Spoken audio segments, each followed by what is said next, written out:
Hey everybody, welcome to my session on schema evolution for automated metadata-driven ingestion. In this session, we'll be covering an array of minor features in Snowflake that can be compiled together to achieve some really interesting and really useful results to enable you to ingest data without ever needing to actually define what that data is. So, diving into a little bit more detail of what we'll be covering. In this session, my intention is to walk through how to leverage, firstly, Snowflake's schema inference functionality, which is how you can infer metadata from a file as opposed to inferring the data itself. And we'll go into how this can vary in accuracy and quality depending on the source that you're using. After this, we'll dive into a little bit more on some of the metadata that can be used and how it can be leveraged to do things like create tables, ingest data directly into tables, and finally to wrap up in a much more useful and kind of what I would argue as production worthy way, we can demonstrate schema evolution so that we can have a single table accepting data from multiple sources and updating itself to include any missing fields as we go. If you want to see any further information on any of these, I've got some QR codes up on the screen now. Feel free to pause, capture them, and then resume if you'd like. Before diving into the content itself, a brief note on who I am. So firstly, I'm Chris Hasty. I am a data practice lead for a company called Interworks. So we are a services partner and consultancy. And my main objective really when it comes to Snowflake and basically all things data is I really enjoy finding ways to help others to very easily and simply achieve concepts that otherwise might end up being confusing. Just a few other pieces about me. I am a member of the Snowflake Data Superhero program, which effectively means that I am an active and engaging member in the Snowflake community, and I do take a lot of joy in interacting with the community and helping others where I can, and also learning where I can. Other than that, I'm a SnowPro subject matter expert, which means I've been involved in helping write a lot of the SnowPro exams, both the core and most of the advanced ones. So to start, we're going to dive into what the files we're using are. I have some very simple demonstrative files, nothing really showing too much. In general, we have a CSV, a JSON, and a Parquet. Firstly, the CSV. There's nothing special about this. CSV is probably the most common file format that is used among most data pipelines, simply because it's the default structured data format. All we have here, you can see as an example, I have a file that's got event IDs and event groups, event dates, times, etc. And it's just general, basically dummy data, but you can imagine it as logging systems, logging for an application. Now, the important thing to note here is whenever we're doing anything with CSVs and we want to do metadata-driven functionality, inferring schemas, for example, and ingesting data with metadata in mind, we need to have a specific option, which is the parse header equals true. It's not really a difficult one to remember. It's just the functionality that allows you to parse the header from your CSV. Second to that, you can see there's another option here called error on column count mismatch. This is the main thing you'll need if you want to ingest files that don't perfectly match your destination. On a similar note, we have some JSON files. So JSON is, I would say, probably the most common semi-structured data structure that's still used. The idea behind this is very similar to CSV, but everything is already contained in a way that reflects what the column names will be. And you can see every single individual row of data has its own column names repeated again. So we have the event description, for example, at the top here. And then further down for the next row, we have event description again. And for the next row, we have event description again, etc. So this just allows you a bit more flexibility, really, because some rows might contain more fields of data than other rows. And JSON is just great for supporting that. Finally, we have Parquet.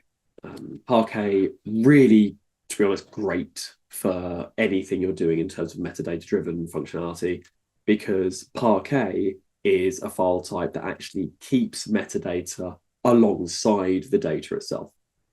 So you can see at the top of this, we've got a bit of an example output from my Parquet, and it tells us it's a table and there is an event ID, which is a string and is not null. The event group is a decimal and it's size 38 and it's not null, etc. So it's actually got that metadata included before underneath going into the data itself again. So in summary, 3 file formats that we're using today: CSV, JSON, Parquet, and you can see how each of those are defined on the screen. So now that we've covered our file formats, we're going to start looking at the first piece of metadata-driven functionality that we'll be looking at today, and that is inferring schemas. And what we can see here is it is a very standard templated clause, really, that you'll use in your functions. All you're looking for is a infer schema table function, and that specifically requires the location of the file or files that it will be inferring the schema from and the file format that it should be using. And it doesn't matter which file format you're using, this structure is always the same. So if we, for example, look at inferring from our CSV, we have that simple table function, we wrap it in underneath a select star from statement, and we point specifically at our CSV file with our CSV file format. And in the output here, we can clearly see the event ID, event group, event date, etc. And it's pulled through specifically column names, the type, whether it's nullable, the expression it's used to calculate it, if you're going to be querying stage data, along with the file name it came from and the order of the fields. Now, the important thing to mention here, and I mentioned it earlier, is Snowflake just does its best at approximating what the particular schema or what the particular metadata would be, but it can only do that based on the data it has. And an example of that is we can see here this event group where it says that it's just a number of size 1. Because the file I've ingested only ever has numbers that fit into that size, Snowflake's infer schema says, oh, okay, well, it looks like that's all I need, and that's what I'll leverage, that's what I'll use. Whereas if we were using something like Parquet that actually knows the correct data type, then it can tell you this is my data type and it can read it correctly. Very similarly, we can have the exact same statement, but we can apply that for a JSON file, and we can see it's the same output here underneath, the name, the type, etc. And the exact same when it comes to Parquet. So again, no change, same statement, just different sources. And that's really what I'm trying to iterate here, that it doesn't matter what your file, what your source is, you could apply this whichever. So here we can just quickly compare those 3. And we can see, again, as I mentioned, number accuracy in CSVs is estimated. You actually find that among any of the data types, sometimes strings, the different size of strings, it will only try and fit where it can. And you may find you have other issues with other things that could be one or could be another. And you'll see that in JSON as well, but less so in JSON, because at least JSON can tell it whether something looks numeric or whether it looks like a string. Whereas in a CSV, it could be 1, 2, 3, and it's actually meant to be a string because of other values in there, but it infers it as a number. Meanwhile, Parquet is just reading it all nice and cleanly.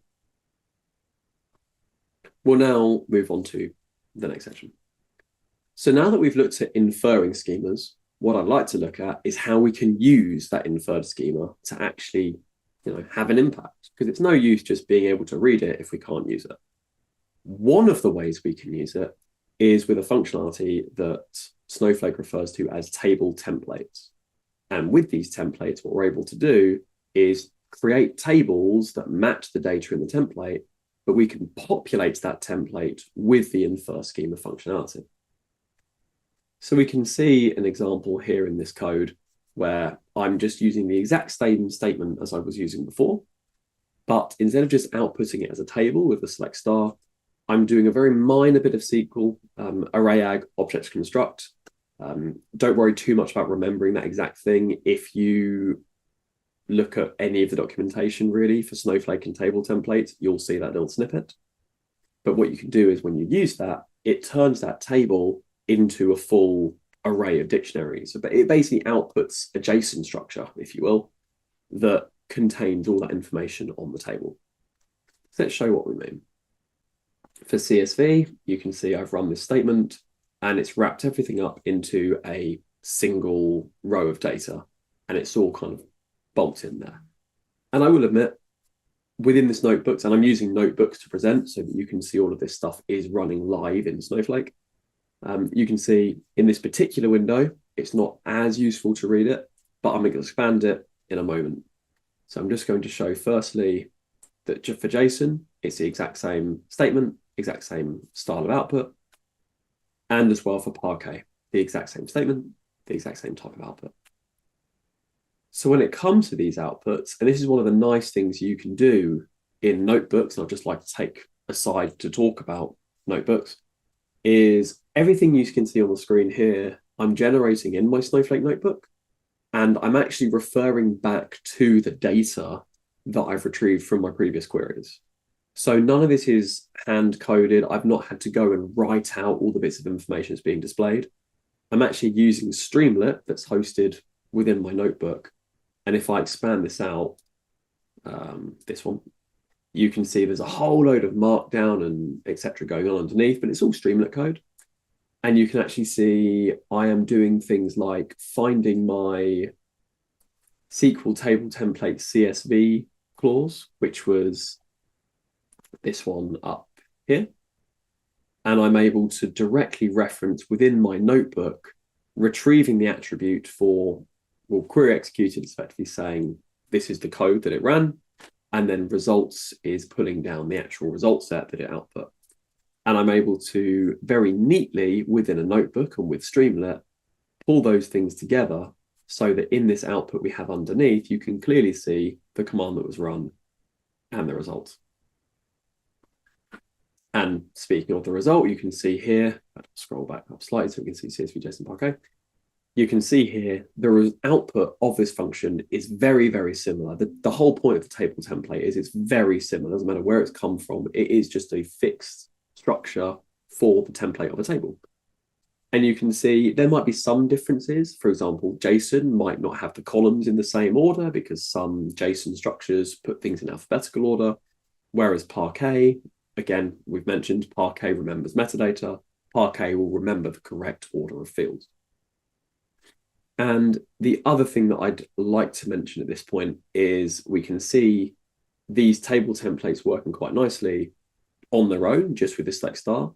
But you don't have to be limited to this. If you wanted to, and if you're, if you are a little bit more involved in the structures that go on instead of just letting Snowflake do things for you, you can combine this with your own objects. So you could infer the schema from your JSON or your Parquet or your CSV, but then you could have a whole other function that, array concats your own separate table template structure if you always want certain things to be in your tables. For example, it might be system fields, date ingested, file ingested, updated timestamp, that kind of thing. You can define all of those on your own and wrap them up into this same kind of structure and just concatenate it onto the end using SQL. And that means your table template will be a complete template of everything you're looking for. Now, I've talked about table templates quite a bit now, so it makes sense for us to now show using a table template and how we can create tables from it. So this is really the main cool part of the first half of this session, and then we move on to schema evolution. But this is a section on metadata-driven ingestion and how we can use those table templates to create tables and then automatically ingest data into them. So you can see here, I've got a very simple create or replace table statement, but instead of just create or replace table and listing out all my columns, instead, I am directly plugging in as a subquery that previous table template script that we showed on the last section. And I'm able to directly create a table from that. Once we've created a table by ingesting metadata from a file, we can very easily ingest the data as well. And the best thing is, if you use this match by column name functionality here, then that is what will tell Snowflake exactly which fields to ingest into. So the best example really is a CSV. Doesn't really matter what order your columns are in a CSV if you're using match by column name, because obviously Snowflake can say, well, this is the name and this is the field name, and I can match it. Whereas if you've not enabled this, then Snowflake will probably just try and put everything in the order that appears in the file. And that's where you can have all sorts of issues if one file has two columns the other way around, or whatever your situation is. So match by column name is one of the main cool things really here. It's introduced by Snowflake, I'd say probably about 6 months to a year ago. And it's what facilitates a lot of this automated ingestion. And this is probably the main takeaway from today's point, is just this match by column name option. So what we're doing here is we're very easily able to create a table with a table template and ingest data into it. And we can demonstrate that. So with our CSV, we very simply have a create or replace table statement. We plug in our table template, and you can see if I run a describe command on the table, then we very simply have the names, the types, the kinds, etc. But it's created the table. If I then go and do a copy into, then my data gets directly ingested as we would expect. And because the table template was derived from the exact same file, I know it is going to load exactly. And we can just see a brief snippet as a select star from that table in the end to see that data has been ingested. We then come to the JSON, and it's the exact same thing. I'm creating a table from the metadata using the table template. We can describe the table and see it's there. And if I scroll down, we can see ingesting data again, copy into with my file format, matching by column name, and it just pulls the data straight in, and we have data in a table. And at no point have we had to actually define a single field. So it doesn't sound like much, in the small scales we're looking at, we're just looking at a single file from a CSV and a single JSON and getting them in, and it's like, no, yeah, big deal. But if you can imagine a wider scale project, and most data engineering challenges do end up being more of a scale-based challenge, because you might develop and build all these wonderful solutions, but then you have to figure out how to deploy those wonderful solutions to all these other pipelines and all these other processes. And this kind of functionality means that we're not defining a single thing. So this could just be plugged into whichever files, whichever statements, and it will just churn everything through. And we have already got a scalable solution. And again, we can just look at the Parquet just to round out our set of examples on this quick ingestion. So again, create a table from a table template. So far, we've covered all the basic building blocks that we need for this schema evolution piece. We've covered inferring metadata. We've covered a few things on the file formats that we need. We've covered ingesting data using matching by column name. And just as a reminder, we've covered that with CSVs, we have that parse header equals true option, and the error on column count mismatch is false option. I'm just repeating those just because if you are doing this with CSV, those are the two things that can trip people up. Now that we've got those various building blocks, what we're going to do is something that I think is a lot more interesting. And you can imagine this at scale. And actually, I have deployed this exact structure for customers at scale. And the concepts we have here are creating tables where data will land. And we create those tables with a few of our own little metadata flares and tweaks that we want just to to support lineage and tracking. And then we allow Snowflake to automatically add any of the new fields that it needs when it ingests data. Now, there are kind of benefits and negatives to doing this. The obvious benefit is that your pipelines don't break when you're ingesting files and things don't exactly line up. It will just add what's missing. And that, to be honest, is, in my opinion, more useful, because I would rather things be going in and then I can see what the problem is. And if it's not meant to be a new field, then at least I can see when it happened, what happened, how, and we'll go into that with the metadata as well. But some people may be concerned about, the flip side, that things may be ingesting incorrectly by the wrong field name or whatever, and Snowflake could potentially, not be doing what you want, but not be erroring because it is doing what it's been configured to do. It's been configured to introduce these new columns, and therefore it's loading everything fine. And if your downstream processes refer strictly to the previous fields, then you might have things missing. So it's just always worth keeping that in mind and just being aware of the pros and cons. But in my opinion, this is far more robust, and you can always ensure your downstream objects are similarly set up for a metadata-driven approach. If they're views, you could very simply have something that can redefine your views if needed after ingestion takes place. You can have tasks based on streams. You can have, if you have an orchestration piece it's helping control your ingestion, you can just trigger the downstream objects from there. Or if you're using things like dynamic tables, then you may find that it's better to strictly define which fields are being used and then have your own process to improve them. And that way you're not triggering full refreshes of your dynamic tables each time if you just want an incremental load on specific fields. But anyway, let's get into the example. So we've talked about, we've got 3 files, a CSV, a JSON, a Parquet. These actually have different fields in them. So we have some fields in common, the event ID, the group, the name, and the description. But then we have some differences. CSV has an event date and time that the others don't have. JSON has event links and timestamp, and Parquet also has those, but also has this event category. And we're just going to ingest them one by one and show how things work.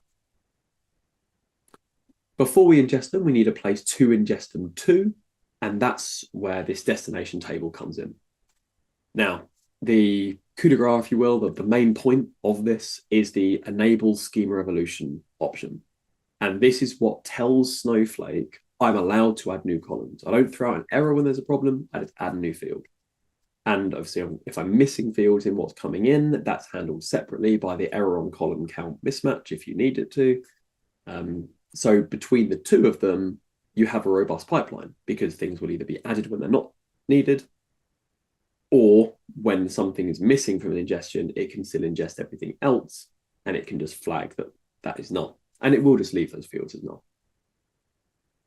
I'm specifically creating my landing table with 3 fields in mind, a file path, a file row number, and an ingestion timestamp. These to me are just my go-to metadata for any ingestion that I'm doing, because in my opinion, if there's ever an issue downstream with any data, I always want to know what file it came in, ideally where in that file it was, in case I can get my hands on the original source files, and when it was ingested, because those 3 things can be incredibly useful. And the great thing is, what we're about to show can populate these at the same time. So we've created this table, and we move on to our ingestion statement. And you can see here it's a similar ingestion statement as before. We have matched by column name, but we also have this include metadata. And this was introduced, I want to say again, about 9 months ago, I think, with Snowflake. And the great thing with this is we used to have to go through this kind of clunky process about querying the stage files directly, and you had to modify your copy into statement to have a subquery. And it got a little bit messy because you could define your metadata columns really nicely, but then you couldn't just shove on a star for everything else in the file. So you had to define every single field in the file directly. And, it just wasn't really conducive to the metadata-driven approach because we had to manually define everything going in. Now we have this include metadata option. So we can very easily wrap up basically mappings of Snowflake's various metadata functions. And I'm using 3 here, the file name, row number, and scan start time. There are actually more. I just don't use all of them in this demonstration. So you can go ahead and Google that and see what the other ones are. But I find these are the ones that to me are the most useful. And with this include metadata option, I can easily map that into those fields that I defined. So let's just show the ingestion taking place with the CSV first. So we have a copy into, our file format CSV, we match by column name, we map those metadata fields. Snowflake says it's loaded. And if we look at describing that target table, we can clearly now see that the event ID, the event group, event date, event time, name, description, etc., have all been added. So that's really useful. What we can also see, and I'll go into this in more detail a little bit in a moment, but a new field is now added at the end of these described table statements, and it's the schema evolution record. And this can actually tell you when a field was added and effectively why and what happened. And when we've ingested that data, you can just see it's just landed data, just like normal. We've got our file path, we've got the row number, we've got the ingestion timestamp. And then if I scroll to the right, we have the data itself that's all ingested. We then do the exact same thing for JSON. And when we run our describe table command for JSON, we can again see these new fields that have been added. And at the bottom, we can still see this new schema evolution record. So now that we've got a few examples of those, we can dive into it in a bit more detail and a bit more cleanly.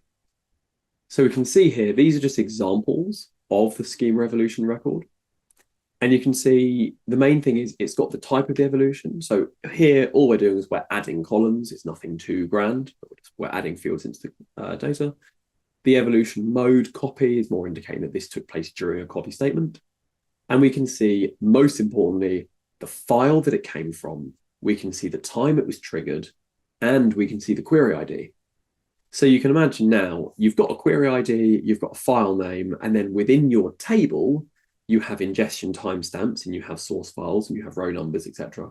So you've got all the different bits and pieces that you need to be able to track where a column has come from if it looks incorrect.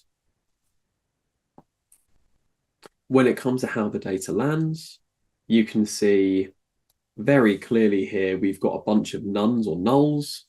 Those are the cases where that field was not available in the file that was ingested, but then everything else has just come straight in. And you can see our new fields just added on the end and populated. And finally, we do the exact same thing for Parquet. So we ingest the data, we match by column name, we include the metadata, we can describe the table to see again our new event category has been added. We can investigate that schema evolution record if we're interested in it. And then we can wrap everything up by targeting that specific data that has been ingested. So that concludes our session on schema evolution for automated metadata-driven ingestion.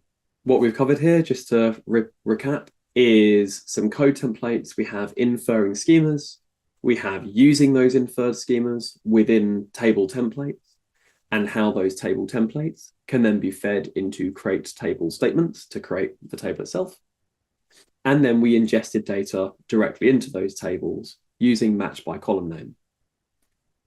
We then wrapped up by demonstrating creating with schema evolution, so a brand new table that's intended to ingest data from all sources or from different structures or whatever, and that can automatically update itself as it goes. And that was using enable schema evolution equals true, just to keep in mind. And we demonstrated ingesting the data into that with some metadata included at the same time using Snowflake's inbuilt functionality. And that concludes our session. So thank you very much for listening. Again, I'm Chris Hasty from Interworks. If you want to hear anything more or find out anything more, again, I've got some QR codes here. You can get the entire repository for everything I've delivered, and it is all in notebooks in Snowflake, so you can import it actually directly into Snowflake if you want to replicate all of this. And then you've got my company profile, and you've got, my direct link on LinkedIn as well. Thank you very much for listening.